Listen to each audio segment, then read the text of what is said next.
गाजियाबाद में कांग्रेस पार्टी के प्रत्याशी सुशांत गोयल ने गाजियाबाद के निवासियों से मुलाकात की। राजस्थान के उप मुख्यमंत्री डिप्टी सीएम सचिन पायलट गाजियाबाद के लोगों के बीच में आए और कांग्रेस के प्रत्याशी सुशांत गोयल को जीत हासिल कराने के लिए गाजियाबाद की जनता से निवेदन किया। आप देख रहे हैं रिपोर्ट पप्पन ठाकुर।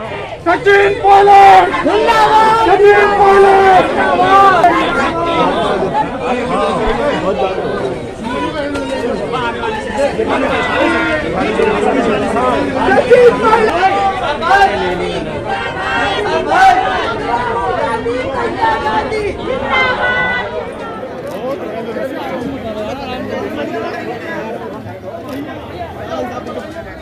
नेता श्री सचिन पायलट जी मुख्यमंत्री आगे होंगे, अभी नहीं आगे बनेंगे।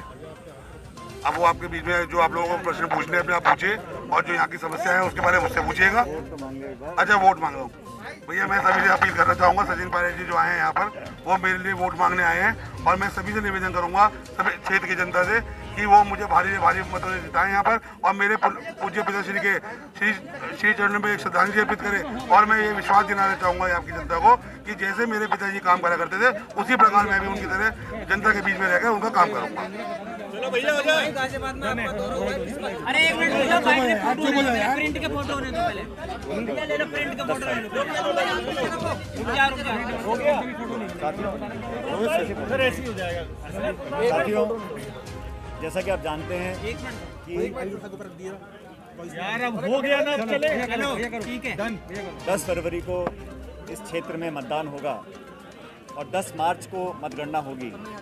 कांग्रेस पार्टी के हमारे प्रत्याशी सुशांत गोयल साहब आपके बीच में हैं। इनके स्वर्गीय पिताजी सुरेंद्र गोयल जी मेरे साथ संसद में उनका कार्यकाल रहा और बहुत करीबी से मैंने उनको देखा। मुझे खुशी है कि कांग्रेस पार्टी ने गोयल साहब के बेटे को आज यहाँ से चुनाव लड़ाने का मन बनाया है। तो चिंता मत कर भाई सुशांत, सब हो जाएगा। आप जानते हैं इस इलाके में जो टक्कर है वो बीजेपी और कांग्रेस की है और मुझे पूरा विश्वास है कि हर वर्ग जो आज पीड़ित है, परेशान है, डबल इंजन की सरकार जो लखनऊ दिल्ली में चल रही है, इन सरकारों ने हर तरह से लोगों का शोषण किया है। किसानों को 1 साल तक धरना देने पर मजबूर किया, कील कांटे बिछाए, लाठीचार्ज किया, मुकदमे दायर करे। 700 किसान ने आत्महत्या करी है।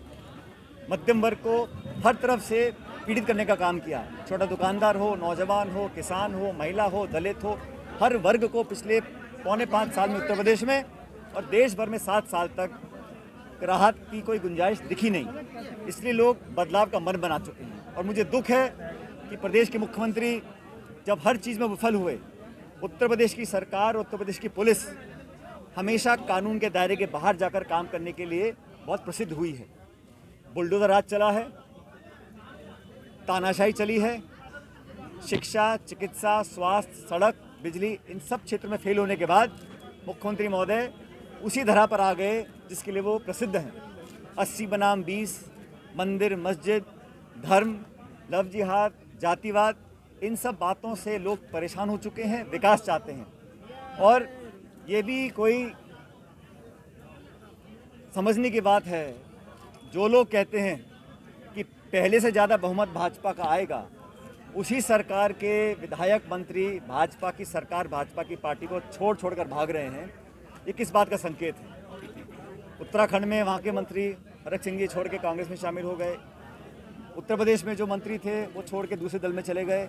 अगर भाजपा इतनी मजबूत है तो क्या ज़रूरत पड़ी थी गृह मंत्री जी को कल जाट समाज के लोगों को बुलाकर उनसे गुरेज करने की? तो अंदर अंदर बहुत डर है, बहुत भय है सत्ता जाने का, क्योंकि उत्तर प्रदेश में अगर भाजपा हारती है तो जो पिछले कुछ महीनों में 5 राज्यों के उपचुनाव में देखने को आया था, कर्नाटक के, हिमाचल के, राजस्थान के, अन्य जगह जहाँ कांग्रेस ने भाजपा को हराया था, इसी तरह उनका पतन चालू हो गया है। और उत्तर प्रदेश में समझता हूँ कि लोग बदलाव चाहते हैं। ये बात सच है, पिछले 30 सालों में सपा की सरकार यहाँ पर रही, बसपा की सरकार रही और भाजपा की हम देख चुके हैं। कांग्रेस पार्टी ने, प्रियंका जी ने 2-2.5 साल से लगातार, चाहे वो महिलाओं के साथ अत्याचार की बात हो, लखीमपुर खीरी में केंद्र सरकार के मंत्री के बेटे के ऊपर जो संगीन आरोप लगे हैं उस पर सरकार ने कोई कदम नहीं उठाया। कांग्रेस वो पार्टी है जिसने सड़कों पे आके धरने दिए, गिरफ्तारियां दी हैं। सपा बसपा ने विपक्ष की भूमिका नहीं निभाई, ये मैं दावे से कह सकता हूँ। और तीनों पार्टियों के सरकार देख चुके हैं। हम लोगों ने एक बेहतर विकल्प देने की कोशिश की है जनता के सामने।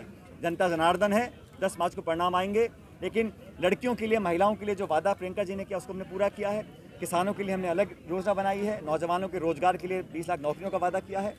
जनता बदलाव चाह रही है और मैं समझता हूँ सबसे बेहतर विकल्प अगर कोई आज है तो कांग्रेस है। 10 मार्च को जो परिणाम आएंगे वो चौंकाने वाले आएंगे।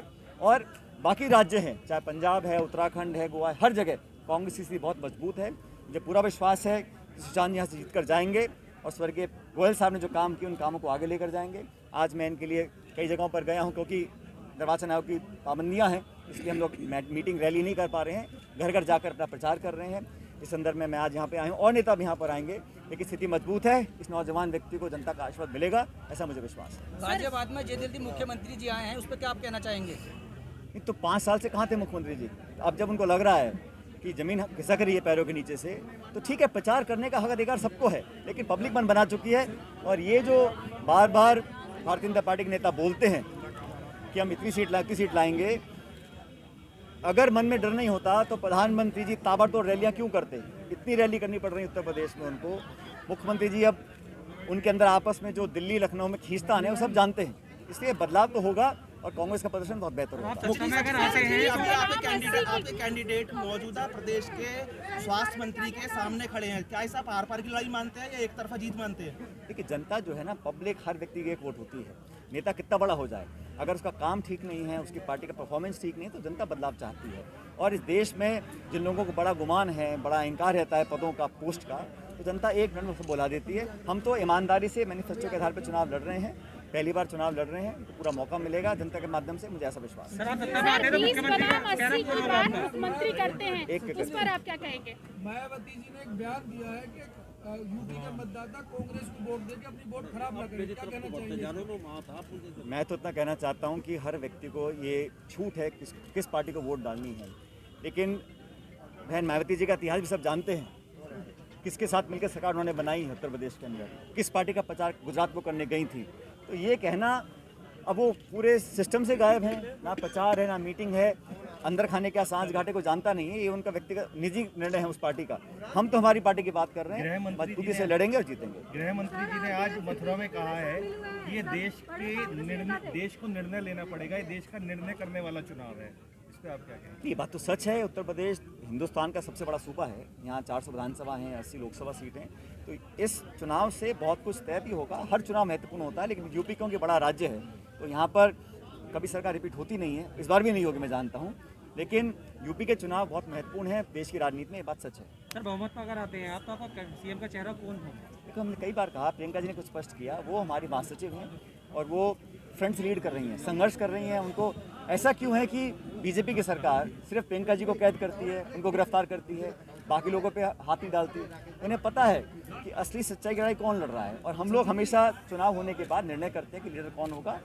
हमेशा हर राज्य में हम लोग ऐसा करते आए हैं, इस बार 5 राज्यों में ऐसा कर रहे हैं, चाहे पंजाब हो, चाहे उत्तराखंड हो, हम लड़ते यूनाइटेडली, जीतने के बाद निर्णय करेंगे। किसान आंदोलन का भी कोई फर्क पड़ेगा? किसान आंदोलन पंजाब में है सिद्धू जी के समर्थन के लिए, क्या गाजियाबाद भी आ रहा है सुशांत जी के लिए? वो सब नेता आएंगे प्रचार करने के लिए, जैसी पाबंदियां खत्म होंगी हम लोग और रैलियां करेंगे। सर, प्रियंका गांधी ने कहा था कि अगर उनकी सरकार बनती नहीं बहुमत में आती है तो वो बीजेपी को रोकने के लिए किसी भी पार्टी के साथ जा सकती है, तो क्या आप लोग सपा के साथ भी गठबंधन कर सकते हैं? गठबंधन का मतलब नहीं है, इस बार हम लोगों ने अपने दम पर चुनाव लड़ा है, हमारा अलग मैनिफेस्टो है और हम जनता से आशीर्वाद ले रहे हैं। मुझे पूरा विश्वास है कि यहाँ बदलाव होगा और कांग्रेस को मौका मिलेगा। यूपी में कितनी सीटें आ रही हैं आप कांग्रेस की? यूपी में